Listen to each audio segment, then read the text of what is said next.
It's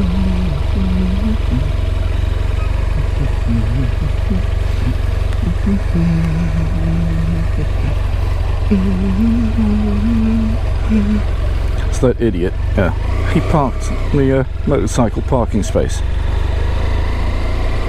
What an idiot. What a plonker.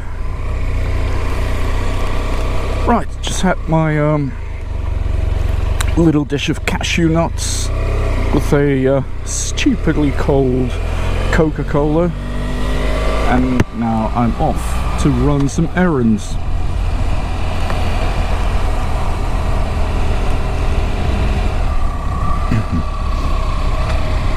Just trying out the sound. I need to find the ideal placement for the microphone. So as I was sitting there having my drink and things, I was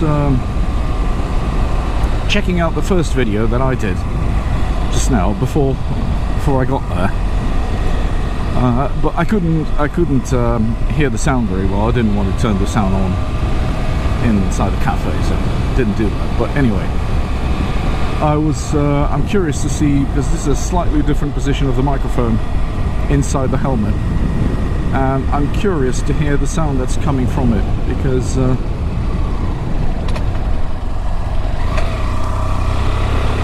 last time I positioned it somewhere else, and although the sound was fine when it came to overall at higher speeds, there was a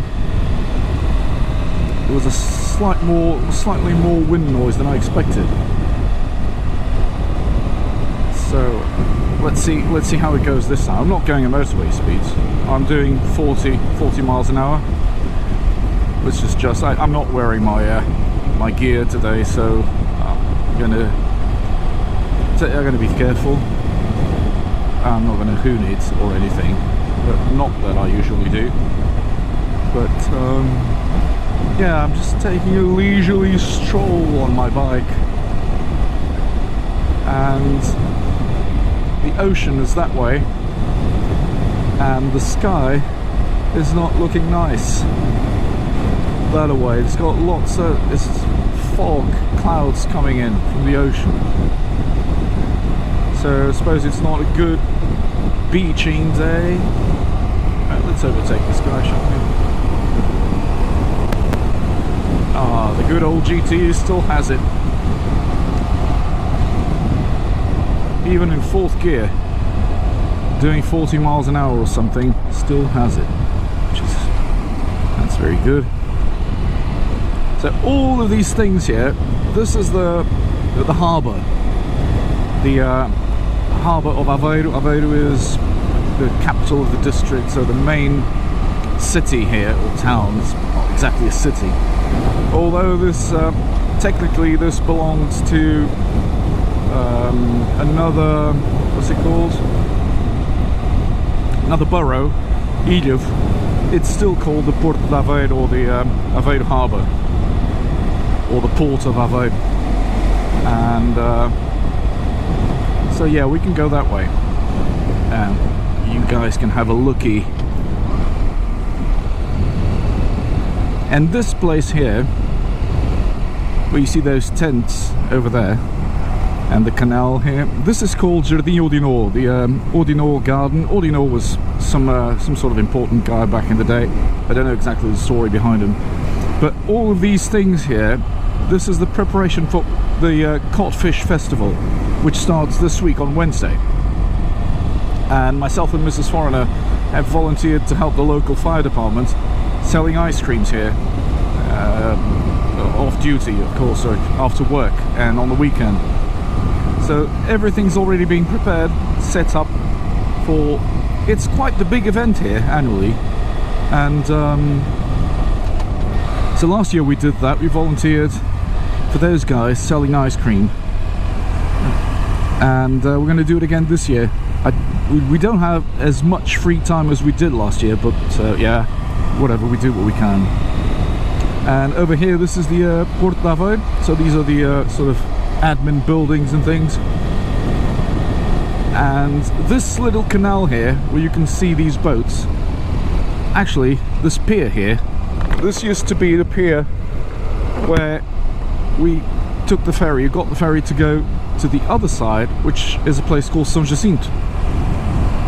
And São Jacinto's a very nice place. So you got the canal here. This is the entrance to the port, and that little village on the other side is São Jacinto.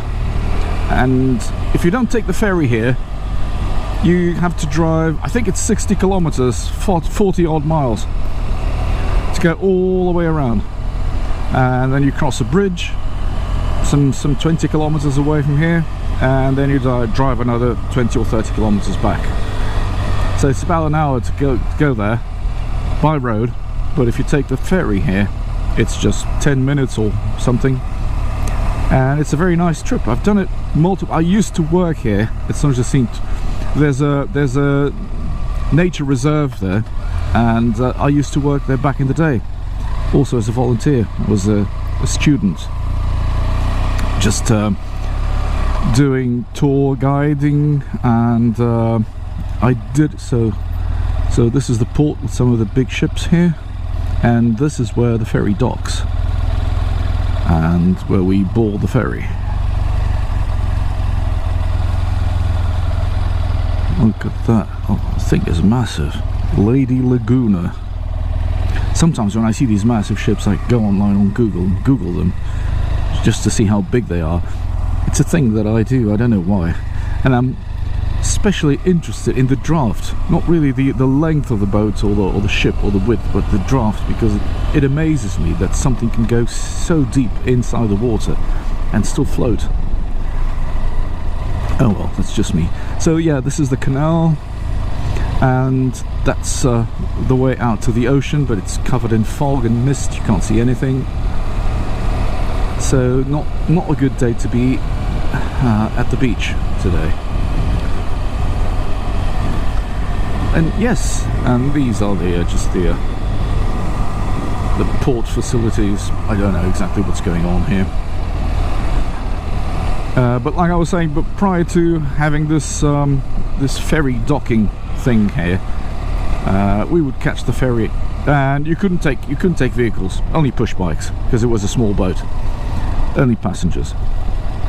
But now they have this big ferry that does the crossings. But yeah, this has been my backyard since I was 10 years old, when I came to live here. I know this very well, and also worked in São Jacinto, in the nature reserve, so know that other side of the canal very well as well. And all of this here, all of these are that little lighthouse there, and all of the buildings, they're being what's called renovated, and they're going to become a 5-star hotel and sort of I don't know, sort of some sort of venue for events, you know, cultural events, parties and things. That over there, all those yellow buildings there are being renovated. They're going to be transformed into a hotel. It's a 5-star venue,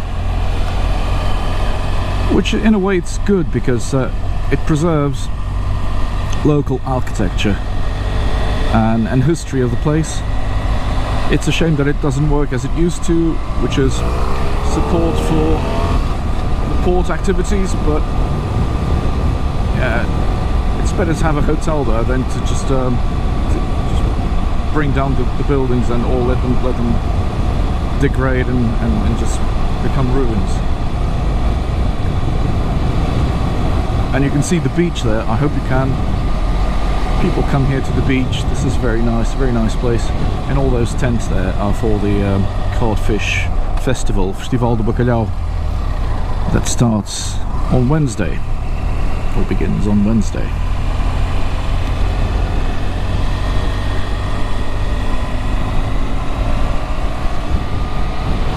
It's a shame you can't see the other side of the water here, because there's water here. There's sort of a river kind of thing between where we are and the beach. So there's water and a strip of land, and then the ocean. And here you can't really make it on the camera because of the fog and these buildings, but and on the other side, that's called Praia da Barra on this side, and then further south on the other side of the bridge over there, you can see the bridge. On the other side of the bridge, it's called Costa Nova, Praia da Costa Nova. And I lived there at Praia da Barra for 20 something years. Yeah, bikers here, they don't nod, they just wave. It was funny when I came to Portugal, when I arrived here, I nodded all the time, and people waved me back because they could see that I was nodding and just acknowledging them. But yeah, we don't nod here; we wave.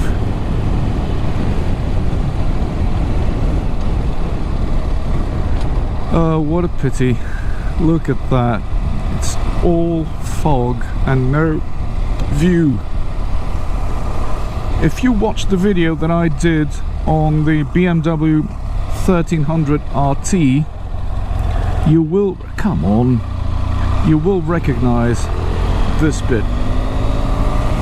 If you didn't, I have a link right up here somewhere, and you can go watch it.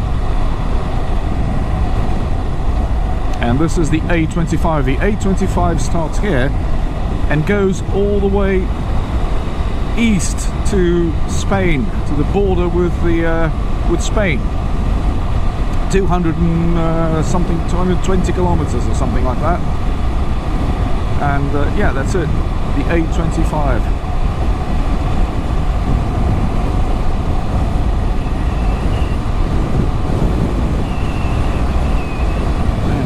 Slow down. I'm not in a hurry. I don't mind sitting behind traffic, even if it's on a motorway. It's Sunday afternoon. I'm just chilling. It's almost 7 p.m. Then on this right hand side here, it's so it's sort of a forest, and but prior to that, it was called, and it's still called, the Reserva Agrícola, and that is an agricultural reserve or park. Because a long time ago, back in the day, in the early 19th century, or sorry, the early 20th century, I think,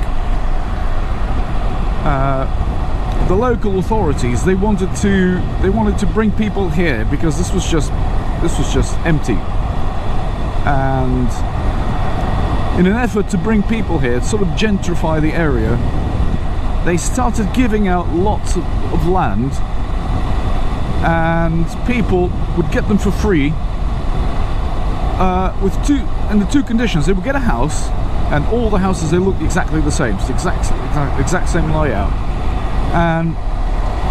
but they would have to grow something. They would have to produce something on the land, some sort of vegetables, corn, whatever. I don't know exactly if they had a set of things that they had to produce here or not, but that was the idea. You get the land for free, you get a house, but you have to produce food from the land. You have to grow stuff. But these days, that's people just have the houses there, and it's mostly forest and gardens and things. So it's not farmland anymore, and this was never very good farmland because the land here, the soil, is pretty much sand, like the sand at the beach. A bit more compacted because it's drier. But my house, which is right over there as well, the soil, the ground is sand. You dig a hole a meter deep, and you find all old seashells and things like that.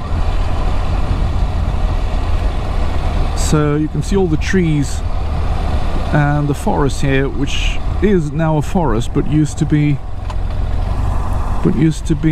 farmland back in the day, and it was given out for free to settlers that wanted to have a house, some land, and the condition was that they would have to grow stuff on there, food. Anyway, so this is just my Sunday afternoon ramblings. Thank you very much for watching. It was mostly just to try out these settings on the camera, but yeah, thank you very much for watching, and I hope to see you soon. Ta-ra!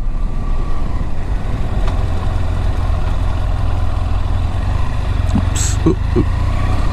Okay.